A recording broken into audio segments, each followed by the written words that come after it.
السلام علیکم دوستو، میں ہوں علی رضا اور آپ دیکھ رہے ہیں اے آر نالج۔ دوستو، انسان قرۂ زمین پر قدم رکھتے ہی فطرت کو سمجھنے، اس کی بناوٹ اور رازوں کو جاننے کی جستجو میں لگ گیا، اور اس نے کائنات میں ایسی نشانیاں دیکھیں جس نے اسے سوچنے پر مجبور کر دیا کہ اس دنیا پر انسان کی شروعات کیسے ہوئی۔ آج کی ویڈیو میں ہم قرآن کے 10 ایسے معجزات کا ذکر کریں گے جسے سائنس نے خود ثابت کیا ہے۔ نمبر 1، اوریجن آف لائف، زندگی کی شروعات۔ ہم سب جانتے ہیں کہ پانی ہماری زندگی کا ایک اہم حصہ ہے۔ اسی موضوع پر قرآن کی سورہ انبیاء میں یوں ارشاد ہوتا ہے، اور ہم نے ہر جاندار چیز پانی سے بنائی، تو کیا وہ ایمان نہ لائیں گے؟ آج ہمیں سائنس بتاتی ہے کہ زمین پر رہنے والی مخلوقات کے سیلز پانی سے بنے ہوئے ہیں۔ مثلا کسی بھی انسان کے سیلز کو اگر اسٹڈی کیا جائے تو وہ 70% پانی سے بنا ہوا ہوتا ہے، اور اس کی تصدیق مائکروسکوپ کے آوشکار کے بعد ہی ہو پائی ہے، جس کا آوشکار 12ویں صدی میں ہوا۔ لیکن قرآن نے 1400 سال پہلے ہی بتا دیا کہ زندگی کی شروعات کیسے ہوئی۔ نمبر 2، لوہا، جو کہ زمین پر مختلف صورتوں میں پایا جاتا ہے، مگر یہ زمین کی دھاتو نہیں ہے، بلکہ یہ آسمان سے یہاں آیا ہے۔ یہ اپنے آپ میں چونکا دینے والی بات ہے، مگر یہ حقیقت ہے۔ سائنس نے ایک کھوج نکالا ہے کہ اربوں سال پہلے کچھ ستارے دھماکے سے پھٹے، اور یہ میٹروئڈز یعنی بڑے بڑے پتھروں کے ذریعے یہ لوہا ہماری زمین پر آیا، جس کا ذکر ہمیں 1400 سال پہلے قرآن کی سورہ حدید میں یوں ملتا ہے، اور ہم نے لوہے کو زبردست طاقت دے کر اتارا تاکہ انسان اس کا فائدہ اٹھا سکے۔ نمبر 3، آسمان ہماری حفاظت کرتا ہے۔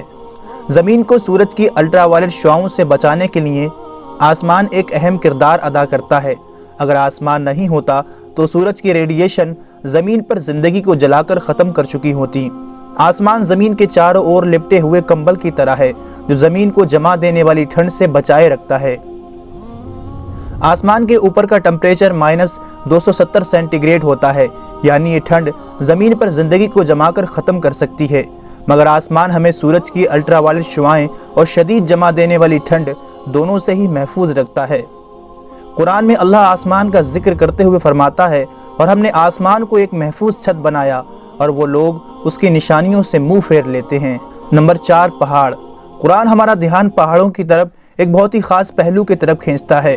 قرآن کی سورہ نبا میں یوں ارشاد ہوتا ہے کہ ہم نے زمین کو آرام کرنے والی جگہ نہیں بنایا اور پہاڑوں کو میخے۔ قرآن کا مفہوم ہے کہ پہاڑوں کی جڑیں زمین کے بہت اندر تک دبی ہوئی ہیں، اور اس کی تصدیق جیو فزکس فرینک پرنس کی لکھی ہوئی کتاب دی ارتھ میں ملتی ہے کہ پہاڑ اصل میں ایک کھوٹے کی طرح ہوتے ہیں۔ وہ جتنا زمین کے اوپر ہوتے ہیں اس سے کہیں زیادہ وہ زمین کے نیچے ہوتے ہیں، جس کی ایک مثال ماؤنٹ ایوریج، جو کہ دنیا کی سب سے اونچی چوٹی ہے، جس کے زمین کے اوپر کی اونچائی 9 کلومیٹر ہے، جبکہ اس کے زمین کے اندر کی گہرائی 125 کلومیٹر کے قریب ہے، اور اس کا پتہ 20ویں صدی کی شروعات میں پلیٹ ٹیکٹونک کی تکنیک کے بعد ہی ممکن ہو پایا ہے۔ نمبر 5، کائنات کا پھیلنا۔ آج سے 1400 سال پہلے جب فلکیات کا علم موجود نہیں تھا، جب ٹیلی اسکوپ کا آوشکار نہیں ہوا تھا، اس وقت قرآن اس کائنات کے بارے میں ارشاد فرماتا ہے، اور آسمان کو ہم نے اپنی قدرت سے بنایا، اور بے شک ہم اسے پھیلاتے جا رہے ہیں۔ اور اس کی تصدیق 20ویں صدی کے ایک عظیم سائنسدان اسٹیپن ہاکنگ اپنی کتاب a brief of the time میں لکھتے ہیں کہ یہ 20ویں صدی کی سب سے بڑی کھوج ہے کہ کائنات وقت کے ساتھ پھیلتی جا رہی ہے۔ حیران کرنے والی دوستو بات یہ ہے کہ اس کا ذکر قرآن میں ٹیلی اسکوپ کے ایجاد سے 1400 سال پہلے ہی ہو چکا ہے۔ نمبر 6، سورج کا گھومنا۔ دوستو، سائنسدان پہلے یہ سمجھتے تھے کہ سورج ایک جگہ پر ٹھہرا ہوا ہے اور یہ کوئی گردش نہیں کرتا۔ 1512 میں ایک سائنسدان نکولس کوپرنیکس نے اپنا ایک نظریہ پیش کیا کہ زمین کے گول چاند اور سیارے چکر نہیں لگا رہے، بلکہ سورج کے گول چاند اور باقی سیارے چکر لگا رہے ہیں، اور سورج اپنی جگہ پر ہی ٹھہرا ہوا ہے۔ ایک زمانے تک سائنسدانوں کا یہ عقیدہ رہا، پھر سن 1609 میں ایک جرمن سائنسدان جوہنس کیپلر، انہوں نے اپنی کتاب میں لکھا کہ صرف سیارے سورج کے گول گھوم نہیں رہے، بلکہ زمین، چاند اور سیارے سورج کے گول گھومنے کے علاوہ اپنے محور پر گردش کر رہے ہیں، اور باقی سیاروں کی طرح سورج کو اپنے اکس پر ایک چکر لگانے میں 25 دن لگ جاتے ہیں۔ قرآن میں اس بات کا ذکر کچھ یوں ملتا ہے، اور وہی ہے جس نے رات اور دن اور سورج اور چاند کو پیدا کیا، اور سب ایک گھیرے میں تیر رہے ہیں۔ ایک زمانے تک دوستو فلکیاتی سائنسدانوں کے مطابق قرآن کے اس دعوے کو غلط سمجھا جا رہا ہوتا، لیکن آج ہم جانتے ہیں کہ قرآن کا سورج کی گردش کے مطابق یہ دعویٰ آج کی سائنس بالکل سچ ثابت کرتی ہے۔ نمبر 7، سمندر۔ قرآن کی سورہ نور میں اللہ ارشاد فرماتا ہے، جیسے کسی گہرے سمندر میں اندھیرے ہوں جس کو اوپر سے ایک لہر نے ڈھانپ لیا ہو، اس لہر پر ایک اور لہر ہو، پھر اس دوسری لہر پر بادل ہوں، اندھیرے ہی اندھیرے ہیں، ایک کے اوپر دوسرا اندھیرا ہے کہ جب کوئی اپنا ہاتھ نکالے تو اسے اپنا ہاتھ بھی دکھائی دیتا معلوم نہ ہو، اور جس کے لیے اللہ نور نہ بنائے اس کے لیے کوئی نور نہیں۔ عام طور پر دوستو یہ سمجھا جاتا ہے کہ لہریں سمندر کی اوپری سطح پر چلتی ہیں، جبکہ سائنس یہ تصدیق کر چکی ہے کہ لہریں سمندر کی اوپری سطح پر ہی نہیں بلکہ نیچے بھی ہوتی ہیں۔ یہ لہریں انسان کو عام آنکھ سے دکھائی نہیں دے سکتی، بلکہ ان کو صرف خاص ٹیکنالوجی کے ذریعے ہی دیکھا جا سکتا ہے۔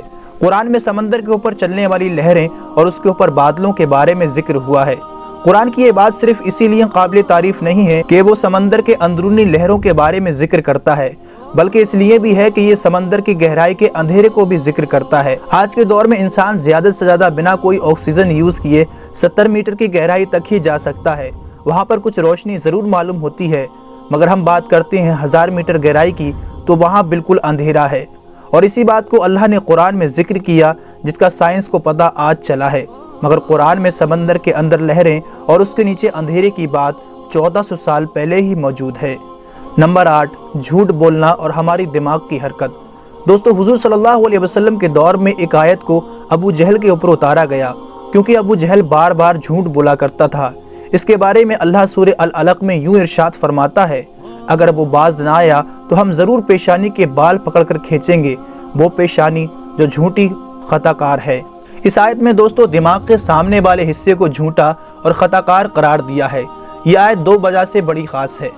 پہلی یہ کہ ہمارے دماغ کے سامنے والا حصہ ہی ہماری سوچی سمجھی حرکتوں کا ذمہ دار ہوتا ہے، جسے فرنٹل لوب کے نام سے جانا جاتا ہے۔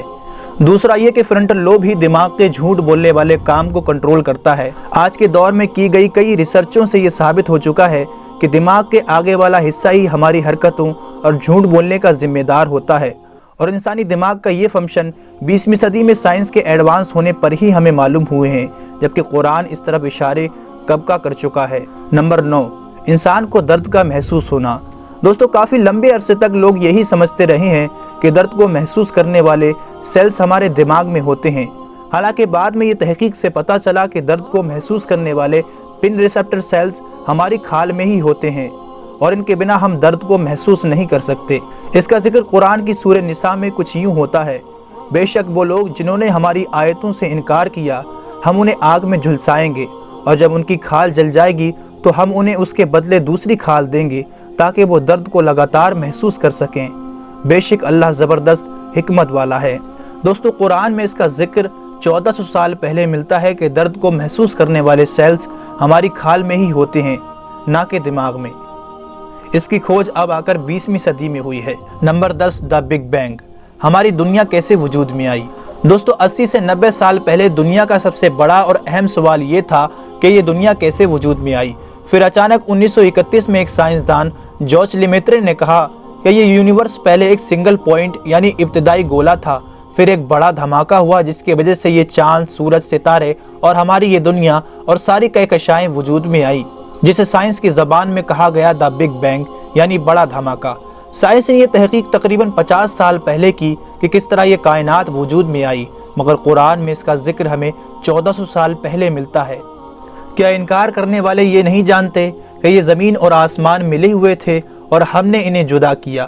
اور اس تحقیق کو سائنس کی ایک بڑی کھوج مانا جاتا ہے۔ یاد رہے دوستو قرآن کوئی سائنس کی کتاب نہیں بلکہ یہ نشانیوں کی کتاب ہے جو ہمیں اس کائنات میں غور و فکر کرنے کی دعوت دیتی ہے، اور تم اپنے رب کی کون کون سی نشانیوں کو جھٹلاؤ گے۔ دوستو اگر آپ کو یہ ویڈیو پسند آیا ہو تو اسے لائک اور زیادہ سے زیادہ اپنے تمام دوستوں کو شیئر ضرور کیجیے گا، اور اچھی ویڈیوز کے لیے ہمارے چینل کو بھی سبسکرائب ضرور کیجیے گا۔ ہماری اگلی ویڈیوز آنے تک اپنا اور اپنوں کا بہت خیال رکھیے گا۔ جب تک کے لیے اللہ حافظ۔